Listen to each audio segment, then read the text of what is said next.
तो हिमालय की गोद में हजारों फीट की ऊंचाई पर एक ऐसी जगह है जहां पर आस्था, इतिहास और कुदरत सब एक हो जाते हैं। नाम है केदारनाथ। आज हम इसी केदारनाथ की कहानी को परत दर परत समझने की कोशिश करेंगे। एक ऐसी कहानी जो है तो हजारों साल पुरानी, लेकिन आज भी उतनी ही जिंदा है।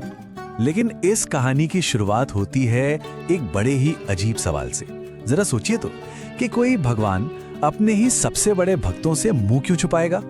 है ना अजीब बात। बस इसी एक सवाल में केदारनाथ की नींव का पूरा राज छुपा हुआ है। तो देखिए, हमारा ये सफर शुरू होगा पांडवों की मोक्ष की खोज से। फिर हम जानेंगे कि कैसे भगवान ने भेष बदला और उस पवित्र कूबड़ का रहस्य क्या है।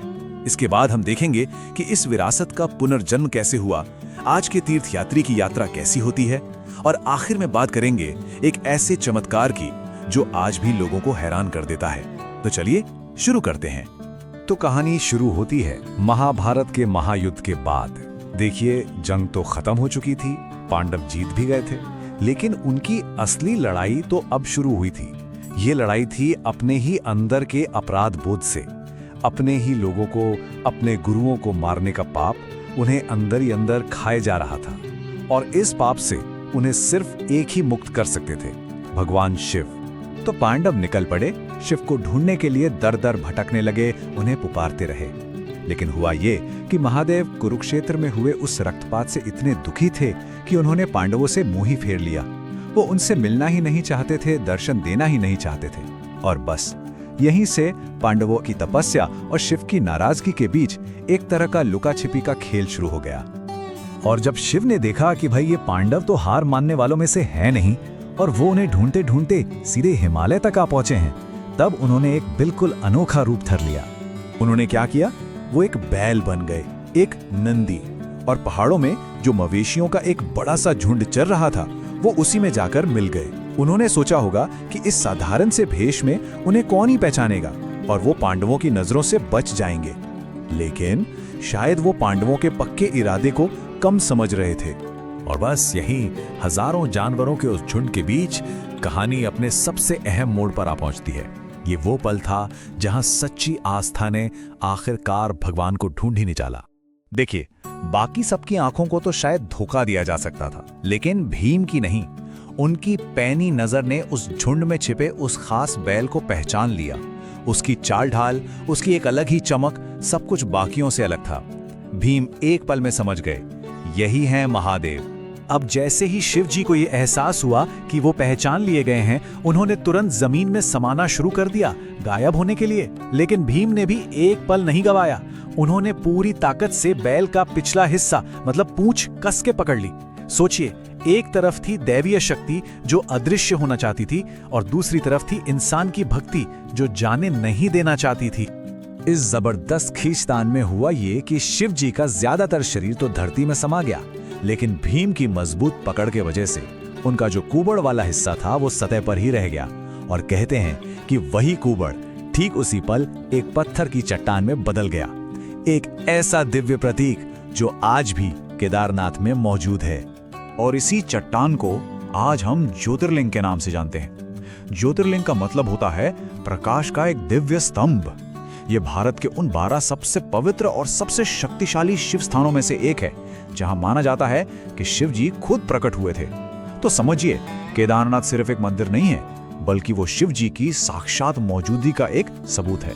तो ठीक है, ये तो थी वो पौराणिक कथा जिसने इस जगह को इतना पवित्र बनाया। लेकिन सवाल ये है कि इस कहानी को एक भव्य पत्थर के मंदिर में बदला किसने, और कैसे हजारों साल बाद भी ये विरासत आज भी जिंदा है? तो देखिए, माना जाता है कि सबसे पहला मंदिर तो खुद पांडवों ने बनवाया था अपने प्रायश्चित के लिए। लेकिन फिर सदियां बीत गईं। फिर 8वीं सदी में आए महान दार्शनिक और संत आदि शंकराचार्य। उन्होंने इस जगह के महत्व को फिर से स्थापित किया, और आज हम जो पत्थर का विशाल मंदिर देखते हैं ना, उसका पुनर्निर्माण करवाया।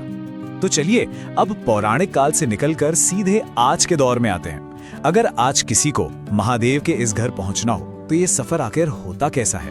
सबसे पहले तो जरा इस आंकड़े पर गौर कीजिए, लगभग 11,755 फीट। ये सिर्फ एक ऊंचाई नहीं है, ये एक चुनौती है। यहाँ हवा पतली हो जाती है, मौसम का तो कोई भरोसा ही नहीं रहता। ये यात्रा शरीर और आत्मा दोनों की परीक्षा लेती है, ठीक वैसे ही जैसे कभी इसने पांडवों की ली थी। तो ये पवित्र धाम उत्तराखंड के रुद्रप्रयाग जिले में है और मंदाकिनी नदी के ठीक उद्गम के पास बसा हुआ है। चारों तरफ सिर्फ बर्फीली चोटियां ही चोटियां दिखती हैं। और हाँ, ये हिंदुओं की सबसे बड़ी तीर्थ यात्रा यानी चार धाम का एक बहुत ही अहम पड़ाव भी है। इसका सफर आमतौर पर ऋषिकेश या हरिद्वार से शुरू होता है। वहां से गाड़ियों का रास्ता गौरीकुंड पर आकर खत्म हो जाता है और फिर शुरू होती है असली परीक्षा। करीब 16 से 18 किलोमीटर की वो खड़ी चढ़ाई जो सच में भक्तों के इरादों को परखती है। और हाँ, मंदिर के दरवाजे हमेशा खुले नहीं रहते। सर्दियों में यहाँ इतनी ज्यादा बर्फ गिरती है कि सब कुछ एक मोटी सफेद चादर के नीचे दब जाता है। इसीलिए मंदिर साल में सिर्फ 6 महीने के लिए ही खुलता है, आमतौर पे अप्रैल मई से लेकर अक्टूबर नवंबर तक। बाकी के 6 महीने बाबा केदारनाथ की एक चल प्रतिमा नीचे ऊखी मठ में रखी जाती है और पूजा वहीं पर जारी रहती है। चलिए अब इस कहानी के आखिर में हम एक ऐसी घटना की बात करते हैं जिसे देखने वालों ने सच में अपनी आंखों से एक चमत्कार होते देखा। एक ऐसी भयानक आपदा जिसने केदारनाथ की शक्ति को पूरी दुनिया के सामने लाकर रख दिया। बात है साल 2013 की। केदार घाटी में मानो प्रलय आ गया था। पानी और मलबे का ऐसा सैलाब आया कि रास्ते, होटल, गांव सब कुछ ताश के पत्तों की तरह बिखर गया। तबाही का वो मंजर ऐसा था कि किसी को बचने की कोई उम्मीद ही नहीं थी। लेकिन जब वो सैलाब थमा तो लोगों ने एक ऐसा नजारा देखा जिस पर यकीन करना मुश्किल था। चारों तरफ सब कुछ मिट चुका था सिवाय एक चीज के, केदारनाथ का वो प्राचीन मंदिर जो वैसे का वैसा ही अडिग खड़ा था। लोग बताते हैं कि बाढ़ के दौरान एक बहुत बड़ी चट्टान कहीं से बहकर आई और मंदिर के ठीक पीछे आकर अटक गई।